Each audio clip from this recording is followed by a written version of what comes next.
విశాఖపట్నం వైపు ఐటీ కంపెనీలు వడివడిగా అడుగులు వేస్తున్నాయి. దిగ్గజ ఐటీ సంస్థ కాగ్నిజెంట్ కార్యకలాపాల ప్రారంభానికి తేదీ ఖరారైంది. ఈ నెల 12న Visakha IT park hill number 2 పై తాత్కాలిక సెంటర్ ప్రారంభించనుంది. ఈ ప్రారంభ కార్యక్రమానికి సీఎం చంద్రబాబు ముఖ్య అతిథిగా హాజరు కానున్నారు. అదే రోజు కాపులుప్పాడలో ఆ సంస్థకు ప్రభుత్వం కేటాయించిన భూముల్లో శాశ్వత భవనాల నిర్మాణానికి కూడా సీఎం చేతుల మీదుగా శంకుస్థాపన చేయనున్నారు.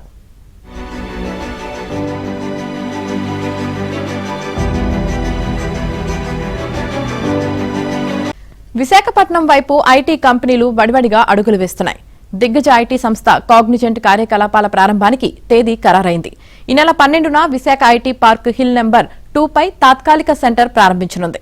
ఈ ప్రారంభ కార్యక్రమానికి సీఎం చంద్రబాబు ముఖ్య అతిథిగా హాజరు కానున్నారు. అదే రోజు కాపులుప్పాడలో ఆ సంస్థకు ప్రభుత్వం కేటాయించిన భూముల్లో శాశ్వత భవనాల నిర్మాణానికి కూడా సీఎం చేతుల మీదుగా శంకుస్థాపన చేయనున్నారు.